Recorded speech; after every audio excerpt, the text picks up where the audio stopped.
तो कल की क्लास में हम बात कर रहे थे कंसीडरेशन के बारे में। हम बात कर रहे थे कंसीडरेशन के बारे में। हमने बात की कंसीडरेशन का मतलब समथिंग फॉर समथिंग, यानी जब भी आप कुछ सप्लाई करेंगे, या वो गुड्स हो या वो सर्विस हो, बदले में कंसीडरेशन होना चाहिए, समथिंग फॉर समथिंग। ठीक है। और हमने बात की आपका कंसीडरेशन जो है वो मॉनेटरी भी हो सकता है और नॉन मॉनेटरी भी हो सकता है। नॉन मॉनेटरी कंसीडरेशन गुड्स के फॉर्म में भी हो सकता है, सर्विस के फॉर्म में भी हो सकता है। सर्विस का मतलब टू डू समथिंग भी हो सकता है और नॉट टू डू समथिंग भी हो सकता है।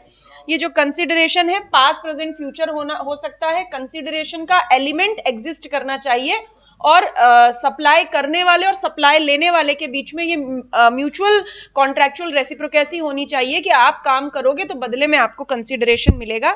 फिर हमने बात की एक्टिविटी के साथ कंसीडरेशन का कॉम्बिनेशन चाहिए। अगर एक्टिविटी है लेकिन कंसीडरेशन नहीं है तो जीएसटी लेवी नहीं होगा। और हमने उसके बाद बात की थी कि कंसीडरेशन है लेकिन एक्टिविटी नहीं है। कंसीडरेशन विदाउट एक्टिविटी, पैसा मिल रहा है लेकिन बदले में आप कुछ नहीं कर रहे हैं तो भी जीएसटी नहीं लगेगा। और उसमें हमने एग्जांपल लिया था पॉकेट मनी, डोनेशन। डोनेशन कैसी?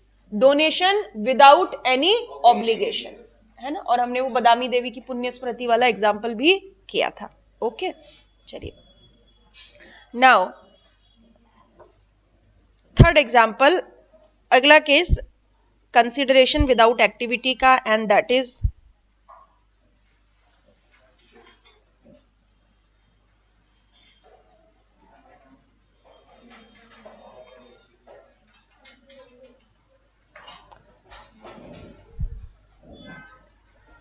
Life time achievement award.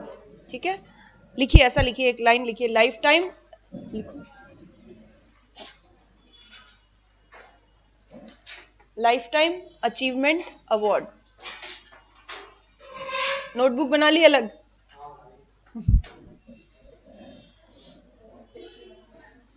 किसने नहीं बनाई अभी तक? सबके पास सेपरेट नोटबुक है? अच्छा, ओके, ठीक है, ठीक। जैसे फॉर एग्जाम्पल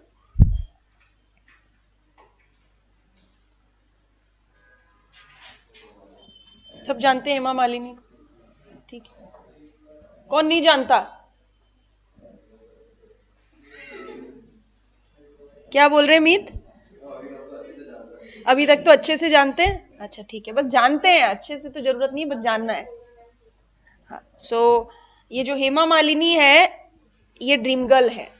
सबकी अपनी अपनी होती है पर ये कॉमन है, जनरल ड्रीम गर्ल कहा जाता है। आपको नहीं पता? फिल्म इंडस्ट्री में हेमा मालिनी को ड्रीम गर्ल कहा जाता है। एक बड़ा फेमस सॉन्ग है इनके ऊपर, ड्रीम गर्ल, किसी शायर की गजल ड्रीम गर्ल। गा के तो मैं नहीं सुनाऊंगी, बहुत ही बेसुरी आवाज है मेरी तो, है ना। सो हेमा मालिनी ड्रीम गर्ल, हेमा मालिनी को ड्रीम गर्ल कहा जाता है। और उन्होंने कितने साल इंडस्ट्री में काम किया होगा? हो सकता है 50 साल काम किया हो, 20 साल किया हो, 30 साल किया हो, जितने भी साल किया हो। ठीक है, उन्हें इनवाइट किया जाता है जी सिने अवार्ड्स में। ठीक है, और जी सिने अवार्ड्स हेमा मालिनी को 50 लाख रुपए देता है। For what? As a lifetime achievement award. As a lifetime achievement award Hema Malini को 50 लाख रुपए मिलते हैं, है ना। क्यों दिया जा रहा है इनको इतना पैसा? Because she has contributed a lot in industry. बहुत सारी मूवीज में इन्होंने काम किया, इंडस्ट्री में बहुत सारा इन्होंने काम किया। इसके लिए होता है ना कि वो उनको सम्मान दिया जा रहा है कि हम आपको, हाँ, ऑनर दिया जा रहा है। 50 लाख रुपए का लाइफ टाइम अचीवमेंट अवार्ड दिया जा रहा है। नाउ ये कंसिडरेशन किसे रिसीव हो रहा है? हेमा मालिनी को रिसीव हो रहा है। क्या इस कंसिडरेशन के बदले में हेमा मालिनी कुछ एक्टिविटी कर रही है? क्या कर रही है क्या केशव?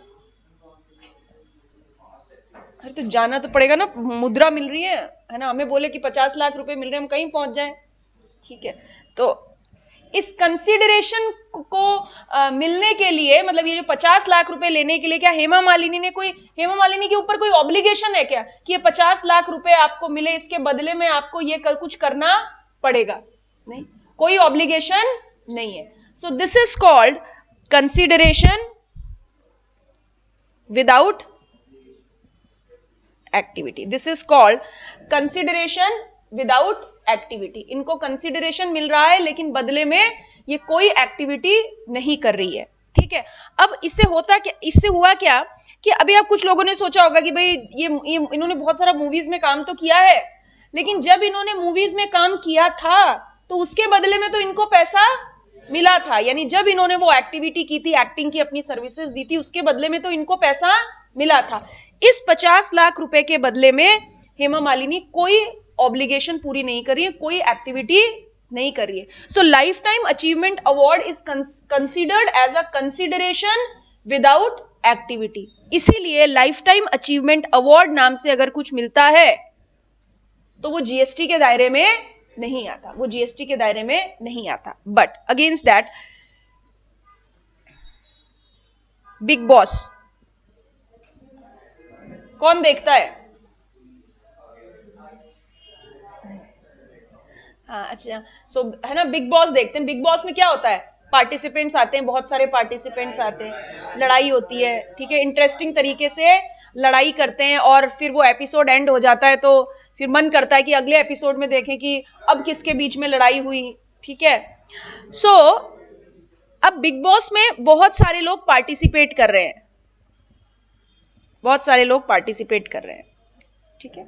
और जो बिग बॉस का एग्रीमेंट होता होगा वो कैसा होता है कि भाई बिग बॉस में आप लोग सब, मान लीजिए जो ये आगे वाली ये वाली लाइन है, ये सारी, इनको बिग बॉस में इनवाइट किया गया है. ठीक है, ये बिग बॉस में इन्हें इनवाइट किया गया, बोला और आप में से जो भी विनर है उसको क्या मिलेगा, कितना इनाम मिलता है? 50 लाख रुपए मिलता है ना. बिग बॉस के विनर को 50 लाख रुपए का इनाम मिलता है. ठीक है, मान लेते हैं इन सब ने बिग बॉस में पार्टिसिपेट किया और जीता कौन? बताओ, आपको लगता है कौन जीतेगा आप में से बिग बॉस में जाने पे?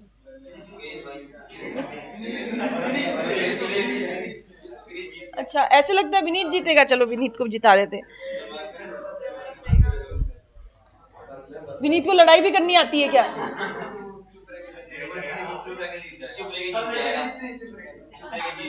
अच्छा, तो चलो विनीत बिग बॉस के विनर है और विनीत को कितना मिला?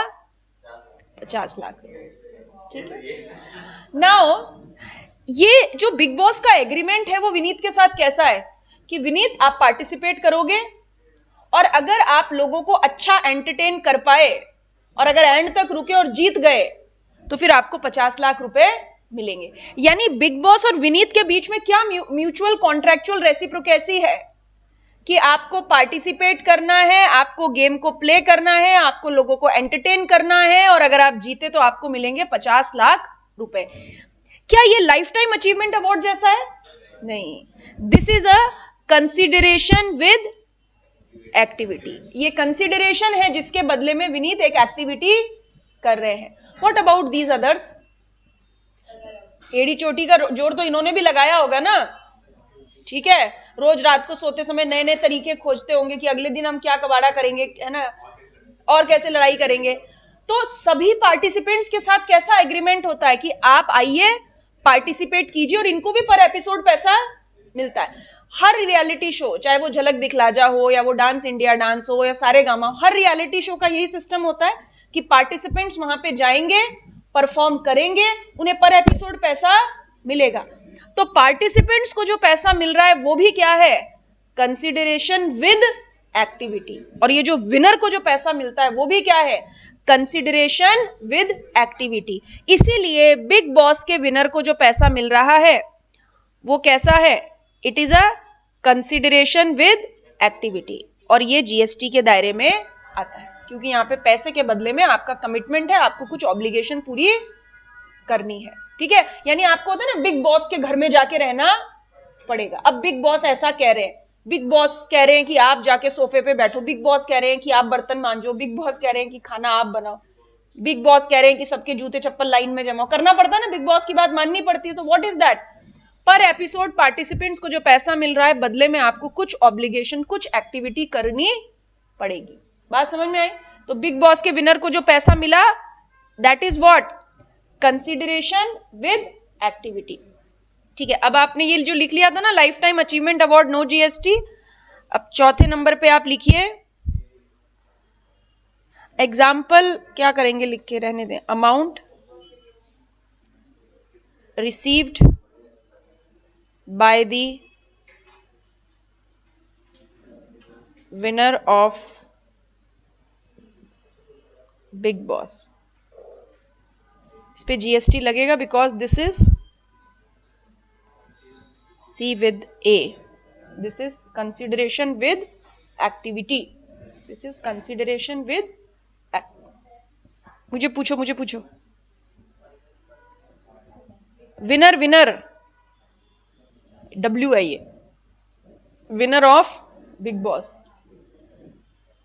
Consideration with activity.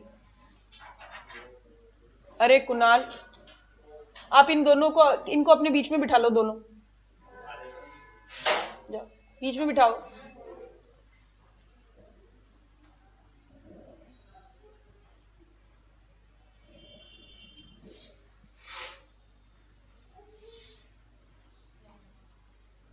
नोटेड, लिख लिया सबने?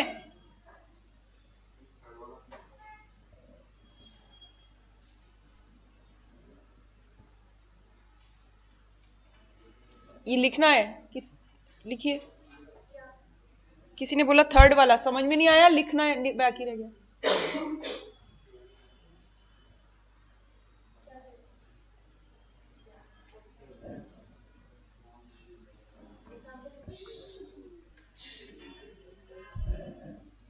ठीक, मजा आता है pen pencil pencil pencil pen pen pen pencil pencil pen खेलने में। Done, okay.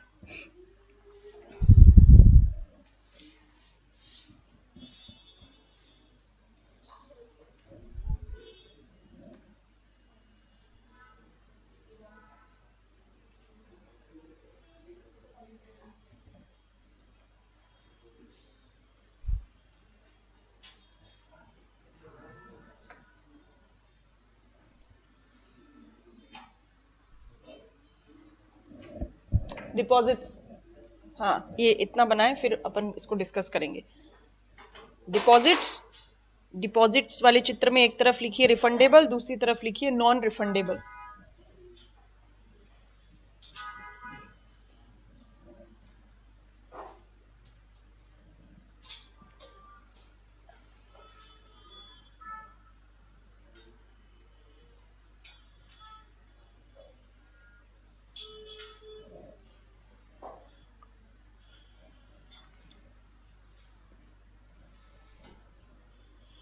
ठीक है, नाउ जैसे आप स्कूल में आपने कॉशन मनी सुना होगा।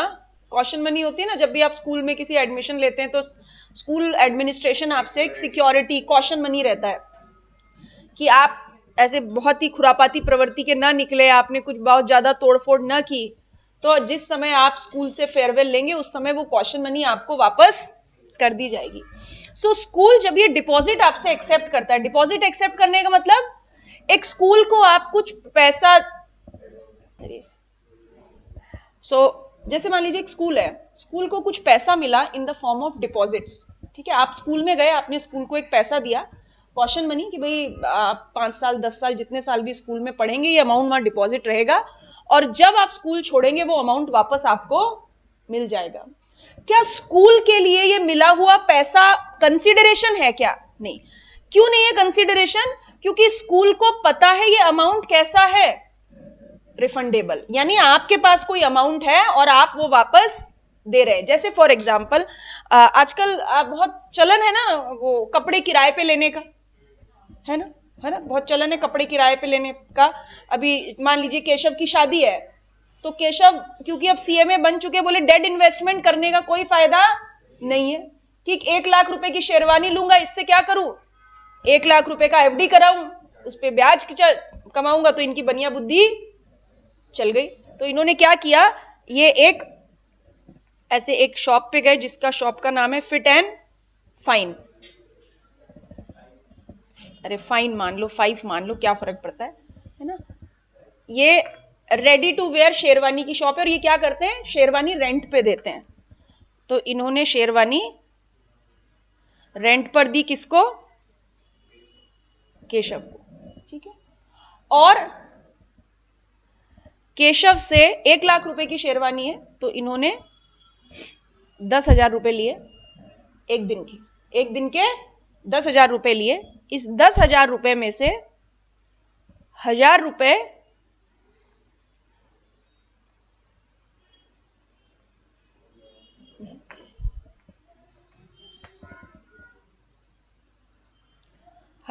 कैसे हैं?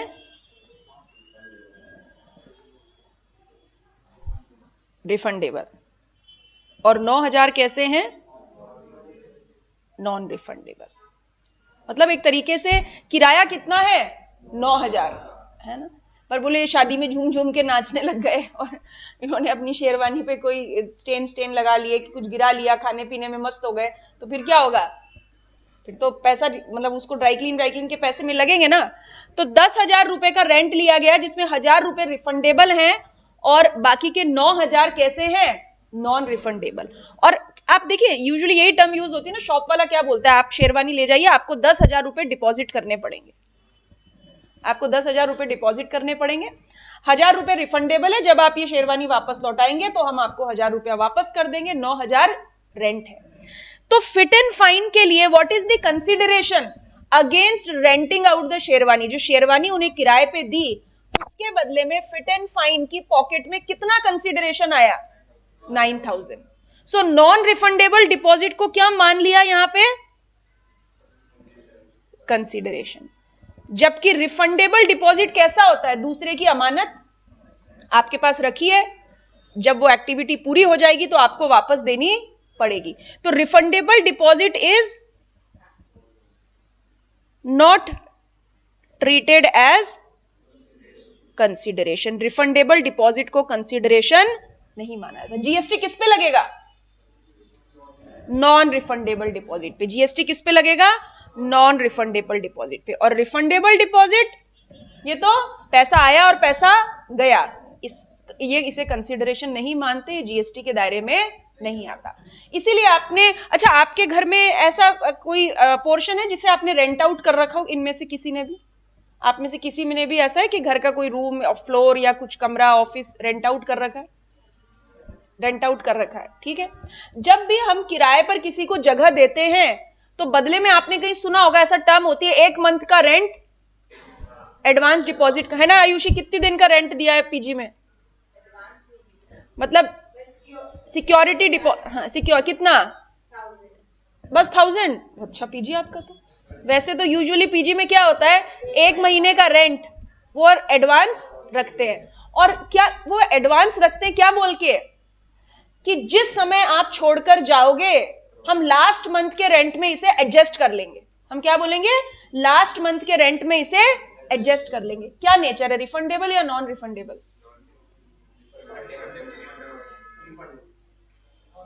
Non refundable. क्या बोला? आज 1 महीने का एडवांस दे दो, जिस समय जगह छोड़ के जाओगे हम इसको आखिरी महीने के किराए में एडजस्ट कर लेंगे। एडजस्ट कर लेंगे मतलब जिस महीने छोड़ के जाओगे उस महीने आपसे किराया नहीं लेंगे, ये जो एडवांस है इसे एडजस्ट कर लेंगे। तो कैसा डिपॉजिट हुआ वो? Non refundable. प्रैक्टिकली ऐसा ही होता है, आपसे 1 महीने का किराया रखा जाता है, क्योंकि आखिरी महीने में क्या होता है, बोले अब तो 20 दिन एग्जाम है, वो तो घर जाके देने, फिर पूरे महीने का किराया क्यों दे? पता भी नहीं लगता है, पीजी वाली आंटी को लॉक करके बोरिया बिस्तर बांध के गायब। तो वो पीजी वाली आंटी बड़ी इंटेलिजेंट है, वो क्या करती है, 1 महीने का किराया आपसे एडवांस लेके रखती हैं। मींस आपने अगर आखिरी महीने का किराया दिया तो वो क्या करेंगी, आपका डिपॉजिट आपको रिफंड कर देंगी। लेकिन अगर आपने आखिरी महीने का किराया नहीं दिया तो वो क्या करेंगी, एडजस्ट कर लेंगी। अब आप सोच के देखिए, आपने जैसे मान लेते हैं ये आयुषी है ना, इनके पीजी में इनको बोला कि 1 महीने का किराया आपको एडवांस देके रखना पड़ेगा, ठीक है। मान लेते हैं मैं वो पीजी वाली आंटी हूं, ठीक है, और मैंने इनसे 1 महीने का किराया एडवांस लेके रखा, ठीक। ये 5 महीने, 8 महीने, 10 महीने जितने भी ये रही, लास्ट मंथ में, ठीक है, अटेम्प्ट कब लगेगा, जून, दिसंबर लगेगा, पता नहीं कब लगेगा, मान लेते हैं जून लगेगा, मान लेते हैं जून लगेगा, ठीक है। जून के फर्स्ट वीक में या मिड वीक में इनके पेपर हैं, ठीक। अब ये क्या सोचेंगी, जून के महीने में ये कहाँ रहे, यहाँ पे या घर पे? घर पे। बोले घर से एग्जाम दूंगी, मेरे घर के से एग्जाम दूंगी, 31 मई तक यहाँ पे मुझे पीजी में रहना है। अब 1 जून को इनका क्या कोर्स ऑफ एक्शन होगा, आप अपने ऊपर लेके देखिए। पीजी में है, 1 महीने का मुझे किराया दे के रखा है, और इसलिए भाई 1 महीने का किराया एडवांस है मेरे पास। आखिरी महीने में ये क्या करें? हाँ, एक ऑप्शन धनंजय ने क्या बोला, पार हो जाए। पीजी से में ही सारा, मतलब कोचिंग में ही सारा सामान लेके आ गई और यहीं से बस पकड़ के झुंझुनू चली गई, ठीक है। अब पीजी वाली आंटी वेट कर रही है, आयुषी आएगी तो मैं किराया मांगूंगी, पर तुम डाल हम पात पात। हमें समझ में आ गया कि अब ये जून के महीने में किराया नहीं देने वाली, ठीक। तो मैं क्या कर रही हूं, एडजस्ट कर रही हूं। एडजस्ट कर रही हूं मतलब इस केस में ये डिपॉजिट कैसा हो गया, नॉन रिफंडेबल। मैंने एडजस्ट कर लिया, ठीक है। दूसरा ऑप्शन, बहुत ही ईमानदार बच्ची है, ठीक है। बोले आंटी आपको धोखा नहीं दूंगी, ये लो 1 तारीख को इन्होंने बिल्कुल कड़क कड़क नोट मेरे को पकड़ाए, 8,000 9,000 जो भी किराया इनका। अब मैं क्या करूंगी, जब ये मेरे साथ ईमानदार है तो मैं भी इनके साथ ईमानदार रहूंगी ना, और क्या करूंगी, रिफंड कर दूंगी, ठीक है। सो ये रेंट एग्रीमेंट में ये सिस्टम रहता है, but usually what is the pattern, कि आखिरी महीने का ये किराया मुझे नहीं देती हैं और मैं रेंट को एडजस्ट कर लेती हूं। हमें क्या सीखना है, अगर रेंट एडजस्ट हुआ तो वो कैसा है, नॉन रिफंडेबल। अगर रेंट एडजस्ट नहीं हुआ तो वो कैसा है, refundable. Crux of the story, अगर डिपॉजिट नॉन रिफंडेबल है तो उस पे जीएसटी लगेगा, अगर डिपॉजिट रिफंडेबल है तो उस पे जीएसटी नहीं लगेगा। और यहां पे इसका बेस्ट एग्जांपल है कॉशन मनी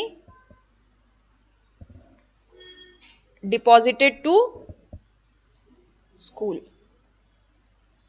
इसे सिक्योरिटी डिपॉजिट भी बोलते हैं, कॉशन मनी भी बोलते हैं, जो भी, ठीक है। अब इसमें आप सोचिए आराम से, कुछ आपको कंफ्यूजन लग रहा है, कुछ डाउट लग रहा है, आपको लग रहा है कुछ पूछना चाहिए, तो डाउट्स आर वेलकम। आपके दिमाग में कोई क्वेरी आ रही है तो आप पूछ सकते हैं, अदरवाइज आप ये नोट कर लें। ये मैं यहां से हटा देती हूँ। केशव बोले मैं क्यों लूंगा भाई शेरवानी किराए पे, मैं खुद खरीदूंगा, मनीष मल्होत्रा से बनवाऊंगा।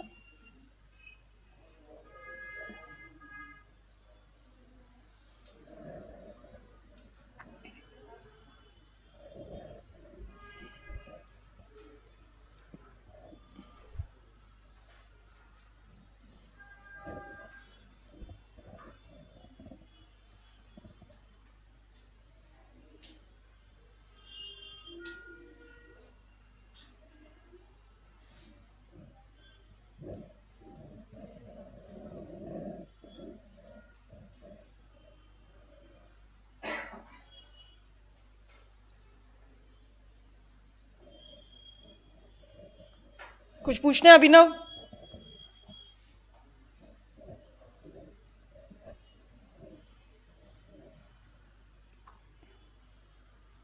सुधांशु, चित्रांश, धनंजय, ऋषभ के 2 पड़ोसी, आक्षी, कुणाल, युवराज, विनीत, भरत, कुछ पूछना है किसी को? कोई क्वेरी, कोई डाउट?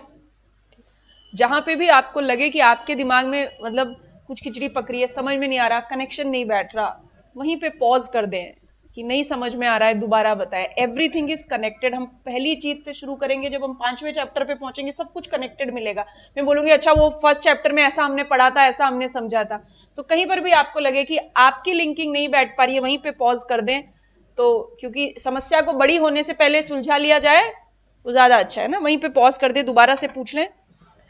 चलिए अब हम तीसरे पैरामीटर के बारे में, ये था हमारा कंसीडरेशन। कंसीडरेशन के बारे में हमने कई सारी बातें करी।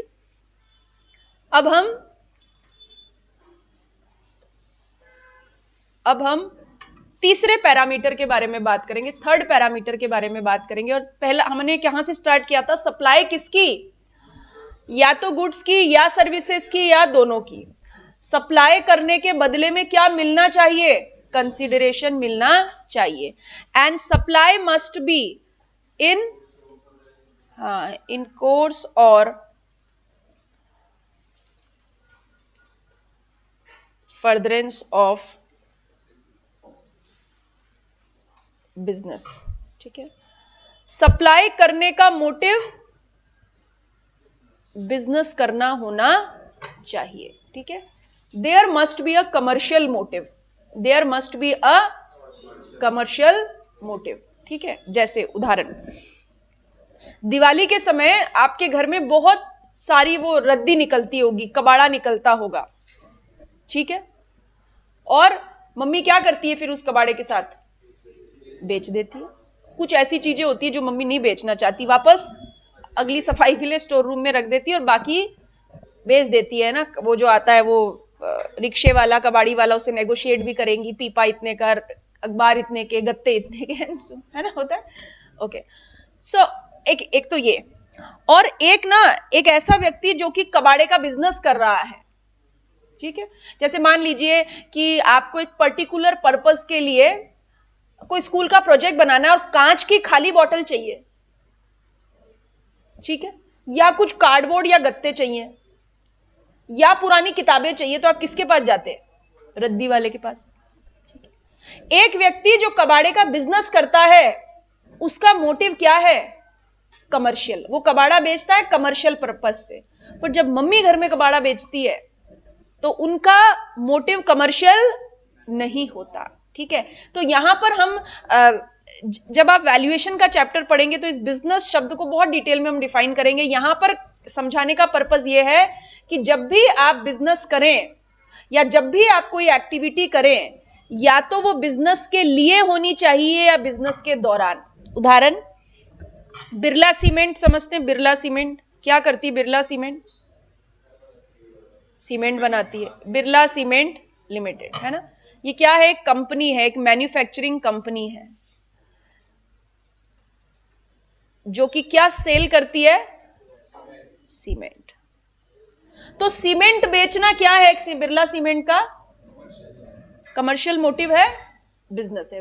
जब सीमेंट बेच रही है मतलब इन कोर्स ऑफ बिजनेस, है ना, सीमेंट बेच रही है इन कोर्स ऑफ बिजनेस. अब जब कंपनी सीमेंट बनाती होगी तो मशीनरी की टूट फूट होती होगी, कुछ मेटल स्क्रैप निकलता होगा, मेटल स्क्रैप निकलता होगा. जिन बैग्स में सीमेंट पैक होती है, कुछ बैग फटे हुए निकल के आते होंगे, वो बैग्स बच जाते होंगे. मेटल स्क्रैप निकलता होगा, आयरन स्क्रैप निकलता होगा. ठीक है, मशीनरीज जो होती है वो स्क्रैप हो जाती है, पुरानी मशीनरी हो जाती है, उनको भी कंपनी क्या करती होगी? बेचती होगी ना. ठीक है, इस एक्टिविटी को भी हम बिरला सीमेंट का क्या कहते हैं? बिजनेस. ये इन कोर्स ऑफ बिजनेस नहीं है, फॉर फर्दरेंस ऑफ बिजनेस है. फॉर फर्दरेंस ऑफ बिजनेस आप किसी भी इंडस्ट्री के पर्सपेक्टिव से सोचिए, अपना फिनिश गुड्स बेचना तो उसका बिजनेस है ही है, लेकिन इस बिजनेस को रन करने के लिए जो पुराना मेटल, आयरन स्क्रैप निकलता होगा वो भी इंडस्ट्री को बेचना ही पड़ेगा. तो वो एक्टिविटी क्या है? इन कोर्स और furtherance of business. So scrap बेचना इज फर्दरेंस ऑफ बिजनेस और सीमेंट बेचना इन कोर्स ऑफ बिजनेस. ठीक है, जॉइंट प्रोडक्ट शब्द सुना है आपने? जॉइंट प्रोडक्ट नहीं सुना? जॉइंट, अच्छा, ओके. बाय प्रोडक्ट सुना है? Okay, by product. जैसे जब शुगर फैक्ट्रीज होती है ना, शुगर फैक्ट्रीज में चीनी बनती है. चीनी किससे बनती है? अरे शुगर केन से, है ना, शुगर केन से चीनी बनती है. अब जब शुगर केन से चीनी बनती है तो वहां पर है ना एक जब भी शुगर केन से शुगर बनेगी शुगर फैक्ट्री में, तो उनका एक बाय प्रोडक्ट निकलता है, मोलेसिस, है ना. मोलेसिस निकलता है. क्या काम आता है मोलेसिस? लिकर बनाने में काम आता है. लिकर इंडस्ट्रीज का भी रॉ मटेरियल होता है मोलेसिस. तो शुगर केन से जब शुगर बनेगी तो मोलेसिस बनेगा ही बनेगा. ये इनका क्या है? By product.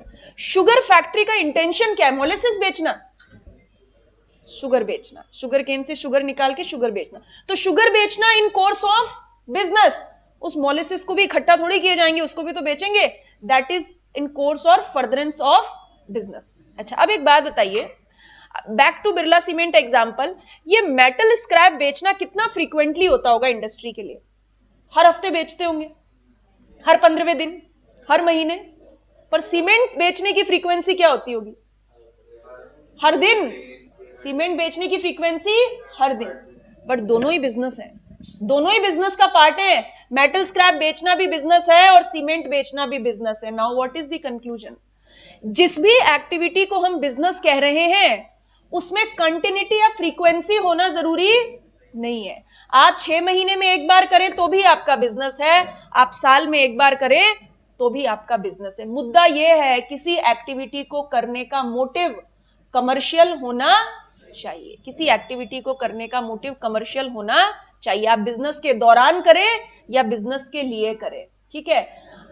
प्रॉफिट हो या ना हो, फ्रीक्वेंसी हो या ना हो, कंटिन्यूटी हो या ना हो, यानी अगर कोई चीज आप कॉस्ट पे बेच रहे हैं, even then it is treated as business. आपने ये नाम सुना होगा, एनपीओ सुना होगा सबने, नॉन प्रॉफिट मेकिंग ऑर्गेनाइजेशन. क्यों बनी होती है, क्या काम होता है इनका? सोशल वेलफेयर के लिए होती है ना, है ना. इनका कोई प्रॉफिट मोटिव नहीं होता. ओके, यानी अगर मान लीजिए एक एनजीओ है और वो इवनिंग एक स्कूल चलाती है कि जो बच्चे दिन में काम करते हैं वो स्कूल में आके इवनिंग में पढ़ सकते हैं, और उन्होंने मंथली फीस रखी हुई है 500 रुपए. मंथली फीस है 500 रुपए, यानी आप 500 रुपए दीजिए और उस इवनिंग स्कूल में आके आप पढ़ सकते हैं, और highly qualified IITians, IIMs, professional हमारे आपकी तरह वो लोग उन्हें पढ़ाएंगे. ओके, क्या ये देखने से क्या लगता है हमको? बिजनेस कर रहे हैं लोग.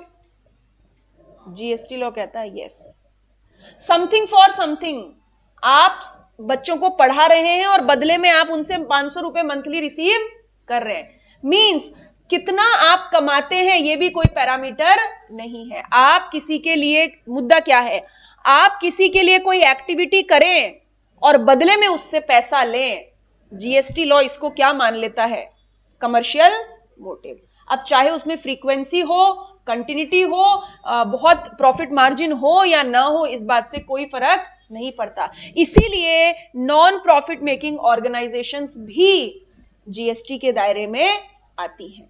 बस आप काम करें और बदले में पैसा ले लें, कंसिडरेशन ले लें, चाहे मॉनेटरी ले लें या नॉन मॉनेटरी ले लें, मानेंगे कि आपने बिजनेस करा है. ठीक है. जैसे एक सलमान खान, सब जानते हैं ना सलमान खान को. हाँ, सलमान खान एक ही हुए हैं धरती पे. तो अब सलमान खान बाय प्रोफेशन क्या करते हैं? एक्टिंग करते हैं, एक्टर हैं, ठीक है.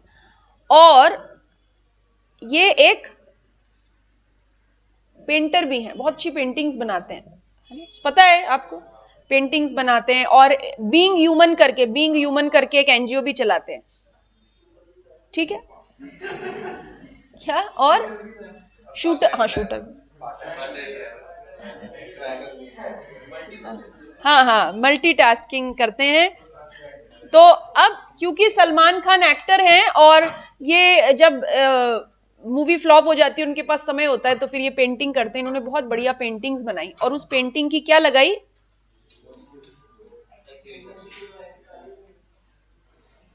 अब ये तो मैंने देखी नहीं.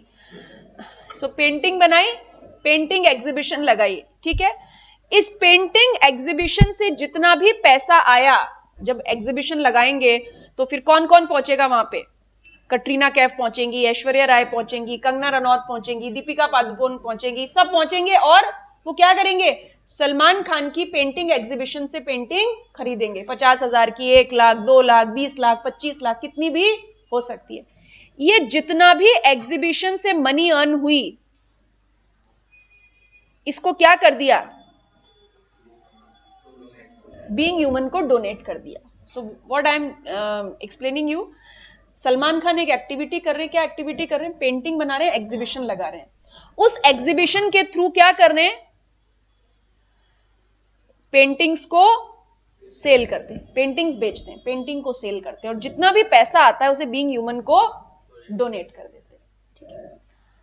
सवाल, क्या ये पेंटिंग एग्जीबिशन से पैसा कमाना इज अ बिजनेस और नॉट? समथिंग फॉर समथिंग, ठीक है। इस बात से कोई फर्क नहीं पड़ता कि ये अपनी कमाई को बीइंग ह्यूमन को डोनेट करें, अपने लिए बंगला बनाए, ठीक है, डिवोर्स एलिमनी दे, कुछ भी करें, इनकी मर्जी हो जो करें, पर इन्होंने कोई एक्टिविटी करी और बदले में पैसा कमाया, that is treated as business. यानी सलमान खान ने जब पेंटिंग एग्जीबिशन लगाई और उस एग्जीबिशन से पैसा कमाया तो बोलेंगे सलमान खान बिजनेस कर रहे हैं। अच्छा, अगली बात समझने की, क्या ये इनकी मेन एक्टिविटी से बहुत ज्यादा कनेक्टेड है? बहुत ज्यादा कनेक्टेड नहीं है। एक्टिंग एक डिफरेंट प्रोफेशन है, painting is a different profession है। बस एक ही इंपैक्ट है कि सलमान खान की पेंटिंग एग्जीबिशन में पेंटिंग लगेगी तो वो 2 लाख, 5 लाख, 20 लाख, 25 लाख में बिकेगी, और हम और आप लगाएंगे तो कोई 200 रुपए में खरीदेगा, कोई 250 में, कोई 150 में, बस, या कोई खरीदेगा ही नहीं। बस इतना ही फर्क है, ठीक है। तो आप अपनी मेन एक्टिविटी से जुड़ा हुआ कोई काम करें या कोई अलग काम करें, अगर आप एक्टिविटी के बदले में पैसा लेते हैं तो दैट इज बिजनेस। मान लेते हैं कि ये जो चित्रांश है ये सीएमए बन गए, बहुत बढ़िया गाते हैं ये, ठीक है। अब जब ये, हाँ, अब ये ऑफिस से आते हैं तो शौकिया गाना सिखाते हैं, इनकी मेन एक्टिविटी से रिलेटेड नहीं है, even then it is treated as business, ठीक है। ये साल में एक बार 22 जनवरी को अयोध्या जाते हैं और उस दिन एक कंसर्ट करते हैं, वहां से इनको पैसा मिलता है। साल में एक ही बार कर रहे हैं, इनके मेन बिजनेस से रिलेटेड नहीं है, कोई फ्रीक्वेंसी भी नहीं है, वहां पे टोकन बस 1100 रुपए लेते हैं और कंसर्ट करते हैं, कोई बहुत कुछ कमा भी नहीं रहे, even then it is treated as business, ठीक है। समझ में क्या आया? आप एक्टिविटी कीजिए, बदले में कंसिडरेशन लीजिए, मॉनेटरी लीजिए, नॉन मॉनेटरी लीजिए, ज्यादा लीजिए, कम लीजिए, रोज लीजिए, कभी कभी लीजिए, कोई फर्क नहीं पड़ता, it is treated as business, ठीक है। लिखना क्या है? ये लाइन लिख ली थी, इन कोर्स और फर्दरेंस ऑफ बिजनेस, बस ये लाइन लिखिए, इसके नीचे नोट कर, ये लाइन लिख ली थी ना सबने? नहीं लिखी? लिखो, इन कोर्स और फर्दरेंस ऑफ बिजनेस लिखो, बस यही लिखना है जिसको मैंने येलो मार्क किया है।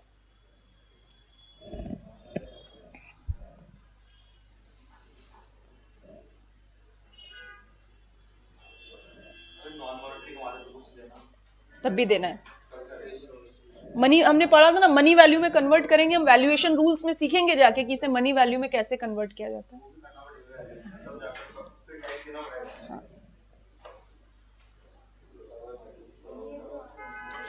बस आप ये लिखिए, केवल ये येलो मार्क लाइन लिख ली, ठीक है।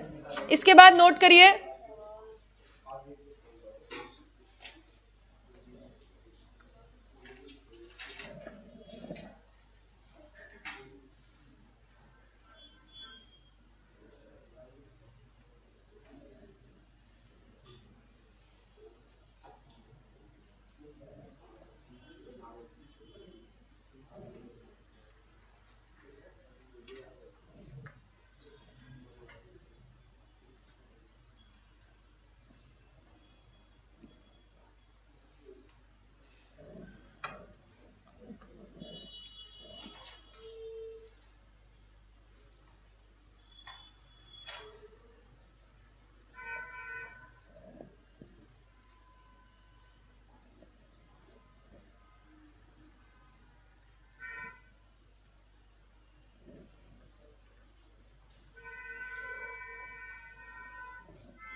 ये लिखना regularity, frequency, profit margin is not relevant. और ये कुछ एग्जांपल्स हैं जो हमने बात की।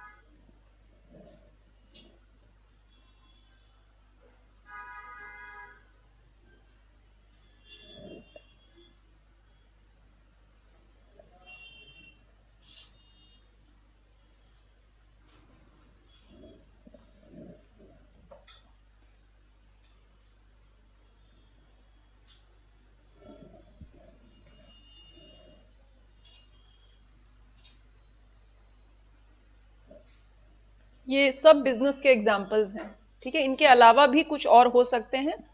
These are just examples.